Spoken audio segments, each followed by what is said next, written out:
ನೋಡಿ, ನಮ್ಮ ಬಿಸಿ ಬಿಸಿಯಾಗಿರುವಂತಹ Maharashtra special kanda poha recipe ತಯಾರಾಗಿದೆ. ಕೇವಲ ಒಂದು 10 ನಿಮಿಷದಲ್ಲಿ ತಯಾರು ಮಾಡ್ಕೋಬೋದು. ಮುಂಜಾನೆ ಬ್ರೇಕ್ಫಾಸ್ಟ್ಗೆ ಮತ್ತು ಮಕ್ಕಳ ಟಿಫಿನ್ ಬಾಕ್ಸ್ಗೆ ಎರಡಕ್ಕೂ ತುಂಬ ಅಂದರೆ ತುಂಬಾ ರುಚಿಯಾಗಿರುತ್ತೆ. ಹಾಗೆ ನನಗೆ ಈ ರೆಸಿಪಿ ಅಂದರೆ ತುಂಬಾ ಇಷ್ಟ. ಸೊ ನಿಮಗೂ ಕೂಡ ಇಷ್ಟ ಆಗಿದ್ರೆ ಒಂದು ಲೈಕ್ ಮಾಡೋದು ಮಾತ್ರ ಮರಿಬಾರ್ದು. ನಾನಿಲ್ಲಿ ಒಂದು 2 ಕಪ್ ಆಗುವಷ್ಟು ಗಟ್ಟಿ ಅವಲಕ್ಕಿ ತೊಗೊಂಡಿದ್ದೀನಿ. ಈ ರೀತಿ ಇದನ್ನು ನಾನು ತೊಯ್ಸ್ಕೊತಿದ್ದೀನಿ. ಜಾಸ್ತಿ ನೀರಿನಲ್ಲಿ ಹಾಕಿದರೆ ಇಲ್ಲಿ ಸಾಫ್ಟ್ ಆಗುತ್ತೆ ಇದು ಅವಲಕ್ಕಿ. ಹೀಗಾಗಿ ನಾನು ಇದೇ ರೀತಿ ತೊಯ್ಸ್ಕೊಂಡು ಮಾಡ್ತೀನಿ. ತುಂಬಾ ಬಿಡಿ ಬಿಡಿಯಾಗಿ ಸಾಫ್ಟಾಗಿ ಬರುತ್ತೆ ಅವಲಕ್ಕಿ. ನೋಡಿ, ಕ್ಲೀನಾಗಿ ಒಂದು ಸ್ವಲ್ಪ ತೊಳ್ಕೊಂಡು ನಾನು ಇದೇ ಜಲ್ಲಿಯಲ್ಲಿ ಹೀಗೇ ಇಡ್ತಿದ್ದೀನಿ. ಇಲ್ಲಿ ಅವಲಕ್ಕಿ ತೊಯ್ಸ್ಕೊಂಡಾದ್ಮೇಲೆ ನಾನು ಇಲ್ಲಿ ಕಡಾಯಿನಲ್ಲಿ ಒಂದು ಸ್ವಲ್ಪ ಎಣ್ಣೆ ಹಾಕ್ಕೊಂಡಿನಿ. ಎಣ್ಣೆ ಗರಂ ಆಗಿದೆ. ಇವಾಗ ಎಣ್ಣೆ ಗರಂ ಆದಮೇಲೆ ಒಂದು ಸ್ವಲ್ಪ ಸಾಸಿವೆ ಹಾಕ್ಕೊತಿದ್ದೀನಿ ಮತ್ತು ಒಂದು ಸ್ವಲ್ಪ ಜೀರಿಗೆ ಹಾಕ್ಕೊತಿದ್ದೀನಿ. ಇವಾಗ ಸ್ವಲ್ಪ ಸಾಸಿವೆ ಜೀರಿಗೆ ಹುರ್ಕೊಂಡಾದ್ಮೇಲೆ ಇಲ್ಲಿ ನಾನು ಶೇಂಗಾ ಬೀಜ ಹಾಕ್ಕೊತಿದ್ದೀನಿ. ಸ್ವಲ್ಪ ನಾನಿಲ್ಲಿ ಶೇಂಗಾ ಬೀಜ ಜಾಸ್ತಿನೇ ಹಾಕ್ಕೊಂಡಿನಿ. ನೀವು ಬೇಕಾದರೆ ಕಮ್ಮಿ ಕೂಡ ಹಾಕ್ಕೋಬೋದು. ನನ್ನ ಮಕ್ಕಳಿಗೆ ತುಂಬಾ ಇಷ್ಟ ಶೇಂಗಾ ಬೀಜ ಅಂದರೆ, ಹೀಗಾಗಿ ನಾನಿಲ್ಲಿ ಸ್ವಲ್ಪ ಜಾಸ್ತಿ ಕ್ವಾಂಟಿಟಿದಾಗ ಹಾಕ್ಕೊಂಡಿನಿ. ಇವಾಗ ಶೇಂಗಾ ಬೀಜ ಪೂರ್ತಿಯಾಗಿ ಗರಿ ಗರಿ ಆಗಬೇಕು ಅಥವಾ ಕ್ರಿಸ್ಪಿ ಆಗಬೇಕು, ಅಲ್ಲಿ ತನಕ ಇದನ್ನು ನಾನು ಹುರ್ಕೊಂಡು ತೊಗೊತಿದ್ದೀನಿ. ಮುಂಜಾನೆ ಎದ್ದ ತಕ್ಷಣ ಗಡಿಬಿಡಿಯಲ್ಲಿ ಕೇವಲ 10 ನಿಮಿಷದಲ್ಲಿ ಮಾಡ್ಕೋಬೋದು ಈ ಕಾಂದಾ ಪೋಹ ರೆಸಿಪಿ. ಖಾರಕ್ಕೆ ಎಷ್ಟು ಬೇಕೋ ಅಷ್ಟು ಮೆಣಸಿನ್ಕಾಯಿ ಹಾಕ್ಕೊತಿದ್ದೀನಿ. ಸುಮಾರು ಒಂದು 4ರಿಂದ 5 ಮೆಣಸಿನ್ಕಾಯಿ ಹಾಕ್ಕೊಂಡಿನಿ ನಾನಿಲ್ಲಿ. ಮತ್ತು ಒಂದು ಸ್ವಲ್ಪನೇ ಕರಿಬೇವು ಸೊಪ್ಪು ಹಾಕ್ಕೊಂಡು ಇದನ್ನು ಮಿಕ್ಸ್ ಮಾಡ್ಕೊತಿದ್ದೀನಿ. ಓಕೆ, ನೋಡಿ ಎಲ್ಲ ಸೇರಿಸಿ ಸ್ವಲ್ಪ ಹುರ್ಕೊಂಡಾದ್ಮೇಲೆ ನಾನಿಲ್ಲಿ ಈರುಳ್ಳಿ ಹಾಕ್ಕೊತಿದ್ದೀನಿ. ಕಾಂದಾ ಪೋಹ ಅಂತ ಹೇಳ್ತೇವಲ್ಲ, ಹೀಗಾಗಿ ಇದರಲ್ಲಿ ಈರುಳ್ಳಿ ಕ್ವಾಂಟಿಟಿ ಸ್ವಲ್ಪ ಜಾಸ್ತಿ ಇರುತ್ತೆ. ಕಾಂದಾ ಅಂದರೆ ಈರುಳ್ಳಿಗೆ ಕಾಂದಾ ಅಂತ ಹೇಳೋದು ಮರಾಠಿಯಲ್ಲಿ, ಹೀಗಾಗಿ ಕಾಂದಾ ಪೋಹ ಅಂತ ಹೇಳ್ತಾರೆ. ಈರುಳ್ಳಿ ಸ್ವಲ್ಪ ಕ್ವಾಂಟಿಟಿ ಸ್ವಲ್ಪ ಜಾಸ್ತಿನೇ ಇರಲಿ. ನೋಡಿ, ಇವಾಗ ನಾನು ಈರುಳ್ಳಿ ಸುಮಾರು ಒಂದು 3-4 ನಿಮಿಷ ಆಗೋ ತನಕ ಅಥವಾ ಸ್ವಲ್ಪ ಹಸಿ ವಾಸನೆ ಹೋಗೋ ತನಕ ಹುರ್ಕೊಂಡಿನಿ.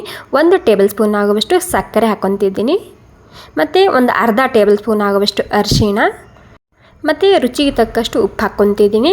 ನೀವು ಇದರಲ್ಲಿ ಅಥವಾ ನೀವು ನಾರ್ಮಲಾಗಿ ಪೋಹ ಮಾಡ್ತೀರಲ್ಲ, ಅದರಲ್ಲಿ ಕೂಡ ನೀವು 1 ಟೇಬಲ್ ಸ್ಪೂನ್ ಆಗುವಷ್ಟು ಸಕ್ಕರೆ ಹಾಕಬೇಕು. ಟೇಸ್ಟ್ ತುಂಬಾ ಸರಿಯಾಗಿ ಬರುತ್ತೆ ಈ ಅವಲಕ್ಕಿಯಲ್ಲಿ. ಇವಾಗ ನೋಡಿ ಎಲ್ಲ ಸೇರಿಸಿ ಹುರ್ಕೊಂಡಾಗಿದೆ. ಇವಾಗ ಹುರ್ಕೊಂಡಾದ್ಮೇಲೆ ನಾನಿಲ್ಲಿ ಸ್ವಲ್ಪ ಕೊತ್ತಂಬರಿ ಸೊಪ್ಪು ಹಾಕ್ಕೊಂಡು ಮಿಕ್ಸ್ ಮಾಡ್ಕೊತಿದ್ದೀನಿ. ಕೇವಲ ನೀವು ಒಂದು ಸಲ ಟ್ರೈ ಮಾಡಿ ನೋಡ್ಬೋದು. ತುಂಬ ಅಂದರೆ ತುಂಬಾ ರುಚಿಯಾಗಿ ಬರುತ್ತೆ ಈ ಕಾಂದಾ ಪೋಹ ರೆಸಿಪಿ. ಇವಾಗ ನೋಡಿ, ಇವಾಗ ನಾವು ಮೊದಲಿನ ತೊಯ್ಸಿಟ್ಕೊಂಡಿದ್ದೀವಲ್ಲ, ಅದನ್ನು ಕೈಲಿಂದ ಒಂದು ಸ್ವಲ್ಪ ಬಿಡಿ ಬಿಡಿ ಮಾಡಿ ಹಾಕ್ಕೊತಿದ್ದೀನಿ. ಓಕೆ, ನೋಡಿ ಎಲ್ಲ ಸೇರಿಸಿದ್ದು ಸರಿಯಾಗಿ ಸ್ಲೋ ಗ್ಯಾಸ್ನಲ್ಲಿ ಅಥವಾ ಮೀಡಿಯಮ್ ಗ್ಯಾಸ್ನಲ್ಲಿ ಇದಕ್ಕೆ ಒಂದು 2ರಿಂದ 3 ನಿಮಿಷದಿಂದ ಮಿಕ್ಸ್ ಮಾಡ್ಕೊಂಡು ತೊಗೊತಿದ್ದೀನಿ. ಮತ್ತು ಫ್ರೆಂಡ್ಸ್, ನಿಮಗೆ ಈ ರೆಸಿಪಿ ಸ್ವಲ್ಪನಾದರೂ ಇಷ್ಟ ಆಗಿದರೆ ಒಂದು ಲೈಕ್ ಮಾಡೋದು ಮಾತ್ರ ಮರಿಬಾರ್ದು. ಸೊ ಈ ರೆಸಿಪಿ ನಿಮಗೆ ಸ್ವಲ್ಪನಾದರೂ ಇಷ್ಟ ಆಗಿದ್ದರೆ ನೀವು ಕೂಡ ಒಂದು ಸ್ವಲ್ಪ ಟ್ರೈ ಮಾಡಿ ನೋಡ್ಬೋದು. ನೋಡಿ, ಎಲ್ಲ ಸೇರಿಸಿ ನಾನು ಮಿಕ್ಸ್ ಮಾಡ್ಕೊಂಡಿದ್ದೀನಿ. ಕಲರ್ ಕೂಡ ಸರಿಯಾಗಿ ಬಂದಿದೆ. ಇದಕ್ಕೆ ಮಿಕ್ಸ್ ಮಾಡ್ಕೊಂಡು ಆದಮೇಲೆ ಇದಕ್ಕೆ ಹಬೆಯಲ್ಲಿ ಒಂದು 2ರಿಂದ 3 ನಿಮಿಷ ಸ್ಲೋ ಅಥವಾ ಒಂದು ಸ್ವಲ್ಪ ಸ್ಲೋಕ್ಕಿಂತ ಜಾಸ್ತಿ ಗ್ಯಾಸ್ನಲ್ಲಿ ಇದನ್ನು ಮುಚ್ಚಿಡಬೇಕಾಗುತ್ತೆ. ಅದಕ್ಕಿಂತ ಮೊದಲು ನಾನಿಲ್ಲಿ ಒಂದು ಅರ್ಧ ನಿಂಬೆಹಣ್ಣಿನ ರಸ ತೊಗೊತಿದ್ದೀನಿ. ಅಂದರೆ ನಿಂಬೆಹಣ್ಣಿನ ರಸ ಹಿಂಡಿ ಹಾಕ್ಕೊತಿದ್ದೀನಿ. ನಿಮ್ಗೆ ಎಷ್ಟು ಬೇಕಷ್ಟು ನೀವು ಇಲ್ಲಿ ಹಾಕ್ಕೋಬೋದು. ಓಕೆ, ನೋಡಿ ನಿಂಬೆಹಣ್ಣಿನ ರಸ ಹಾಕಿದ್ದೀನಿ ಮತ್ತು ಒಂದು ಸ್ವಲ್ಪನೇ ಕೊತ್ತಂಬರಿ ಸೊಪ್ಪು ಹಾಕ್ತಿದ್ದೀನಿ. ಇವಾಗ ಎಲ್ಲ ಸೇರಿಸಿ ಮತ್ತು ಇದನ್ನು ಒಂದು ಸ್ವಲ್ಪ ಮಿಕ್ಸ್ ಮಾಡ್ಕೊಂಡು ತೊಗೊತಿದ್ದೀನಿ. ಇದರಲ್ಲಿ ಸಕ್ಕರೆ ಮತ್ತು ನಿಂಬೆಹಣ್ಣಿನ ರಸ ಕಂಪಲ್ಸರಿ ಇರುತ್ತೆ. ಹೀಗಾಗಿ ನೀವು ಇದ್ದರೆ ಹಾಕ್ಕೊಳ್ಳಿ ಅಥವಾ ನಿಮಗೆ ಇಷ್ಟ ಇಲ್ಲ ಅಂದರೆ ಸ್ಕಿಪ್ ಕೂಡ ಮಾಡ್ಕೋಬೋದು. ನೋಡಿ, ಎಲ್ಲ ಸೇರಿಸಿ ನಾನಿಲ್ಲಿ ಮಿಕ್ಸ್ ಮಾಡ್ಕೊಂಡಿನಿ. ಎಷ್ಟು ಸರಿಯಾಗಿ ಕಾಣ್ತಿದ್ದೆ ಅಲ್ವಾ? ಸೊ ನನಗಂತೂ ತುಂಬ ಅಂದರೆ ತುಂಬಾ ಇಷ್ಟ ಈ ಕಾಂದಾ ಪೋಹ ರೆಸಿಪಿ.